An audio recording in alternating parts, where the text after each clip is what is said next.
We're using technology and we're using productivity to make sure that that 40 hours that they're turning in every week is actual hours.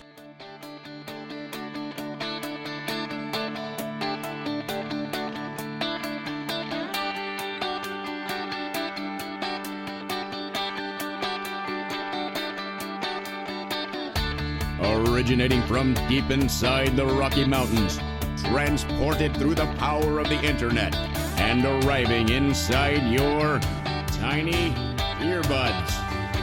It's the Appraiser Coach Podcast, helping appraisers increase their efficiency, quality, and make more money. Here's the guy who makes it his life's mission to create value for real estate appraisers nationwide. Your host and the Appraiser Coach, Dustin Harris. If you haven't noticed already, folks, we live in a new world, a remote world. Many of us and our employees are working from home. Many of us are isolated. How do you keep track of what your employees and contractors are doing if you're not there to look over their shoulder? I want to pause here and remind you that we are sponsored by 3 great companies, one of them being Alamode. Alamode, of course, is the software that I'm using daily to create and produce my appraisal reports. It is amazing, chock full of great tools. It's why I keep using them. It's why I keep sending them money, folks. Alamode.com or 800-ALAMODE. Speaking of investments that are worth it, DataMaster, of course, saving time, saving money. DatamasterUSA.com, DatamasterUSA.com. And finally, Working RE. Working RE has been a sponsor from the beginning, folks. They are an amazing group of people who care about you, the appraiser, and you should care about the information that they are pumping out on a regular basis. Check them out. Go to WorkingRE.com. Again, WorkingRE.com. All right, folks, I want to talk a little bit about this new world that we live in, of course, this world of remote work. Many of us are working from home. Many of us are isolated. Many of us do not have the boss looking over our shoulders. And one of the questions that I get asked in my private coaching sessions is, Dustin, I do want a VA. I get it. I've taken your VA workshop, how to hire, how to train, how to fire if you need to, a VA that is overseas that you'll never probably meet in person. But Dustin, how do I monitor and make sure that they're doing their work without intruding on their privacy? Well, it's a great question, and I'm going to give you a few ideas. But first, I want to set it up this way. In the old days, and when I say old days, it seems like we live in a different world, doesn't it? I mean, pre- and post-pandemic. They should start the calendar over, right? Pre-pandemic, post-pandemic. Of course, that would both be PP. Have to think on that one for a little bit. But you understand what I'm getting at, right?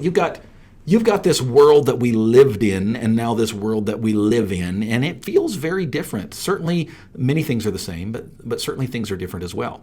And one of the great things, and I do think this is a great thing, is more working from home, more freedom to be able to work from your own space and not necessarily have to pay for a brick and mortar building. Now, it comes with a drawback, a couple different drawbacks. I think it was last week, did a podcast on company culture. And company culture being remote is challenging. It's difficult, right? How do you have a good working environment when there's no real environment, right? How do you have a good working relationship when you're not there in the same office? And we talked about that last week. But the other issue that comes up, the other difficulty that comes up is this idea of how do you monitor without being Big Brother? How do you know that the paycheck that you're giving to an employee or a contractor, as the case may be, but let's just talk W-2 employee for a little bit. How do you know that you're paying for 40 hours of work and you're actually getting 40 hours of work? That can be a challenge, right? In the old days, it was easy. You walk into the office, you look over their shoulder, you see what they're doing. Pretty standard, pretty straightforward stuff. But post-pandemic, if you will, PP, it's challenging. It's difficult. Is it impossible? No. I'm going to share with you a few ideas that will help you in this world, this new world, if you will. But first, I want to pause here and remind you about some great companies. Of course, Working RE magazine is one that I have followed for many years. I know the editor of Working RE, Mr. Isaac Peck. He is a great guy, very approachable. I would consider him a friend. And this guy truly does care about the stuff that he's writing. First of all, he's an excellent writer. But second of all, and most importantly, he is truly on the precipice of what is going on in the appraisal world. He is constantly writing about information that is happening here and now, and I will even say almost prophetic, things that are on the realm of changing. Working RE magazine is where you need to be getting your information. WorkingRE.com, again, it's Working RE, as in WorkingRealestate.com. DataMaster has been a sponsor from the very beginning of this program, and that's going on, 6-7 years now? A long time. DataMaster is a wonderful, wonderful group of people who really do care about the appraiser. They really care about saving you time, saving you money. Yes, they combined forces recently with a bigger company, Class Appraisals, and together they are working to better your life. Together, they are working to make you work less. That's saving 30 to 60 minutes per report. Go to datamasterusa.com. Again, datamasterusa.com. Finally, we're sponsored by Alamode Software. I'm looking at the icon right now, the little house with the blue plus and the blue minus and the slash mark. It's something I see constantly because it's something I'm clicking on constantly. Why? Because that is the program that helps me to do more. That's the program that helps me to be the type of person that I need to be.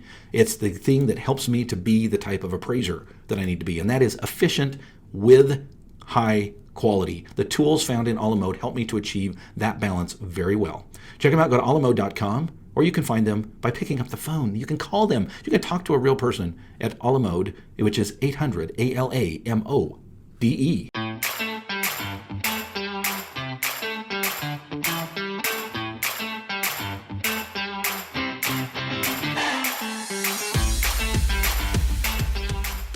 And welcome back to the program, everyone. We are talking today, we're talking about monitoring. We're talking about managing. We're talking about trust. We're talking about knowledge. Here's the deal, and I say this often to my clients. The biggest expense, okay, and I use that term lightly, and I'll explain why in just a little bit. Well, I'll explain it now because it's an investment, right? It's not a cost, it's an investment. But the biggest expense for a small business like ourselves is going to be payroll. And you want to know that the money that you expend is going to come back in the value of having a butt in a seat doing a job.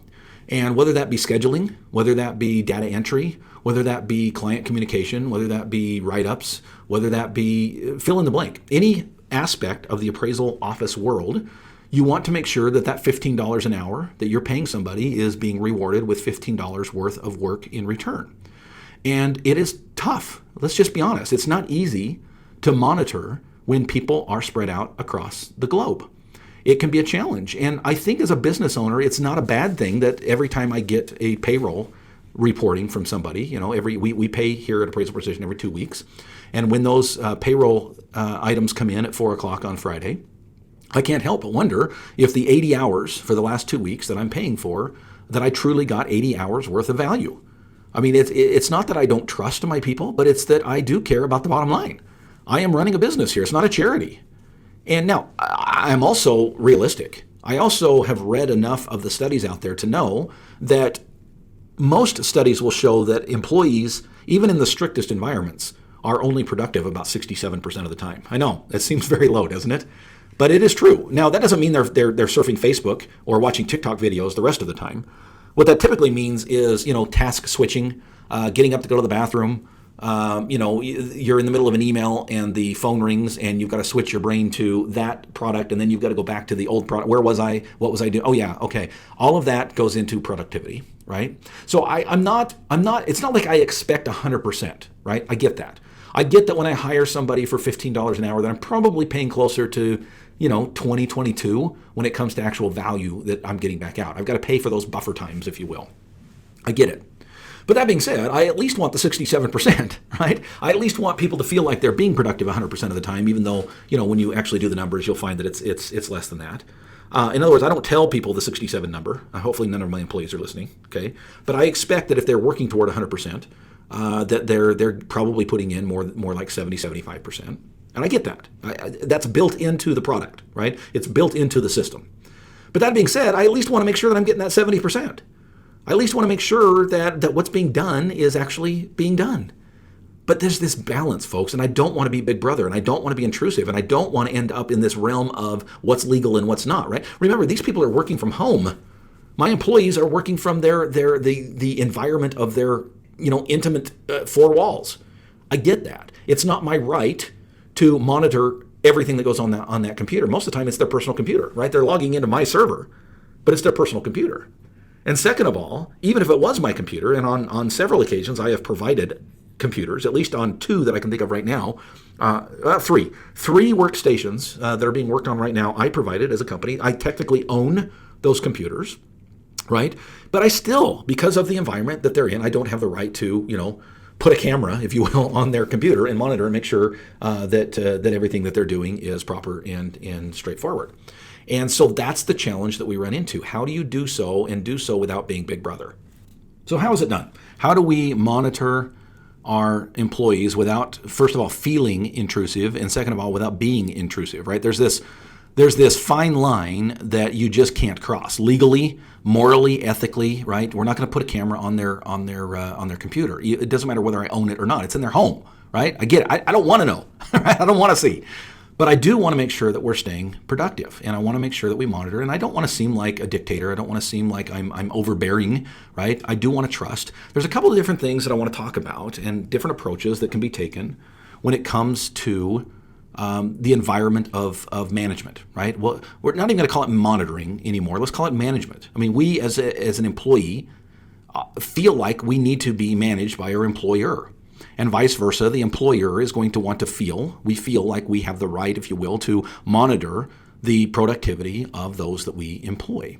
So how do you do so, and do so in such a way that is not intrusive? I'm going to talk about two different ways to approach that. Number one is technology, and number two is productivity. Let's talk first about technology. Technology, there is lots and lots of technology out there, folks, and it's monitoring software. No, it's not spy software. It's different, right? It's monitoring software. By the way, my employees are very, very aware that monitoring software, and by the way, I do not, this is the key, right? I do not put this on their computer. Everything is done in my office through a server. So if you come to work at Appraisal Precision, you may live in Timbuktu, but you will log in to my server in Idaho Falls, Idaho. Everything is done, websites visited, Total software run, ANOW software run, Data Master run, anything that's done when it comes to work is done on that computer that is located literally in the wall behind me, right? I'm sitting 6 feet from it right now, okay? This is my computer, bought with my money, on my internet, on my hard drives, with my software, right? There is absolutely nothing wrong with monitoring that computer. It's in my environment. And I do. I use a company, and this is not an endorsement of them. There's plenty of them out there. But I use a company called ActiveTrack. It's spelled A-C-T-I-V. There's no E. T-R-A-K. There's no C. Okay, ActiveTrack. And it keeps track of each and every individual and what they do. I've got it down to where every virtual machine, if you will, is named. And I literally logged in about 2 hours ago to check on an individual. We'll call him Ivan. To find out how he's doing. Is he keeping productive? And this is what I found over the last week, that he has put in about 36 hours on that server. I was able to see that in a glance of the eye. Just pull it up, look at it, boom, 36 hours out of a 40-hour week. That's pretty good. That's pretty productive, right? I can even drill down and find out what is he productive on. I can see the websites he's been on, see the computer system. It takes a screenshot every, 3 minutes or so to tell me exactly what they're working on and, how much time they're spending on each task. It can get very, very detailed, or it can get, you can zoom out and get the overall, 36 hours out of a 40-hour week. There's, Time Doctor. By the way, I think it's owned by the same company now as ActiveTrack. There's a lot of them out there, folks. Again, not an endorsement of one particular company. That's just happens to be the one that I use. And yes, it costs me a little bit of money. I think it's like $140 a month to monitor about 10 of my computers. So I've got about 17 in the office. But the 7 that are contractors that work, on a commission basis, I don't really care that much, right? I don't care how much time you spend on any particular report. I don't care how much time you spend on the computer. That's up to you. But I do, on the hourly people, I do make sure that I monitor. Okay, that's number one, technology, right? Number two, by the way, on technology, I'll also say a couple other things. All of the emails that get sent and received in my office are under my control. They're my email addresses, and I can at any time log in and look and see what's going on. All of the phone calls that come in or go out of my voice over IP system, my phone system, are recorded. And so, yes, on a regular basis, I jump in there, I monitor, I listen, I give feedback. Hey, Kate, I just listened to a phone call from last Friday. Great job. Here's a couple of things that I would train you on for next time you run into that situation, right? And I can do that because of technology. So that's number one. Folks, you can use technology without seeming intrusive. Now, I want to make it very clear. Again, if I didn't mention it before, I'll mention it now. They know I'm monitoring them, right? I tell them up front. I let them know as part of the hiring process. I'm not required to, right? In the state of Idaho, it's a one-party system. I'm not required to, but I do. I make sure that I let them know, and I make sure that it's full disclosure, okay? But that being said, technology is helping me and assisting me to do that. The other thing that I'll do on a pretty regular basis is I reach out to them and I say things like, "Hey, Ivan, I checked your productivity last week and I saw that it was down a little bit. Tell me about that." "Oh yeah, you were sick that one day. I forgot. Thank you." "Okay, thanks for clearing that up." I remind them purposefully. I remind them on a regular basis that they are being monitored. I think that helps them to stay productive, not in a scare tactic way, but just knowing that there's a check and balance there, right? And number two, productivity. Watching what they do through productivity. This is something that I was doing when we had a brick and mortar. It's something I will continue to do, and that is productivity. Now, in order for productivity to be monitored, you have to know what the expectations are. For example, you've got to know that it takes 7 minutes to enter comps into the grid. You've got to know, and I'm just throwing out numbers, you've got to know that it takes 3 minutes to fill out the subject data on page 1. You've got to know this and you've got to know that on an average, right? An average home takes 13 minutes to sketch, to take the county sketch and transfer it into a total sketch. That might take 13 minutes, right? So now I can go back and I can say, okay, Elle worked 8 hours and she did 3 sketches and 4 builds and 6 comps. What does that equal on an average basis? Well, I don't know. Let's go through that. Let's talk about what that looks like when it comes to the law of averages. And then we can go back and say, "Hey, Elle, I noticed that you did this, this, and this yesterday. I just wanted to kind of let you know of what's going on. And specifically what I want you to know is those should have taken about 4 hours, right? Start to finish based on our averages. And they took you 7.5. No problem, but I just want you to know that there's your goal, to get a little bit more efficient, to get a little bit more effective at what you do. But those are 2 ways that we can monitor and make sure that we are being effective at what we do. And it's not Big Brother. It's not intrusive. We're using technology and we're using productivity to make sure that 40 hours that they're turning in every week is actual hours. By the way, I did a full webinar in detail showing how to do this at theappraisercoach.com. You can go to products and you can look at how to monitor your employees remotely and watch that as part of the All-Star Team membership. Again, it's theappraisercoach.com/products. You've been listening to the Appraiser Coach podcast with Dustin Harris. If you like what you hear, please give us a 5-star rating and post a short review on iTunes. For more in-depth insider information on how you can make more money as a real estate appraiser, visit theappraisercoach.com and sign up for the All-Star Team today. Thanks for joining us. And now, get out there and create some value.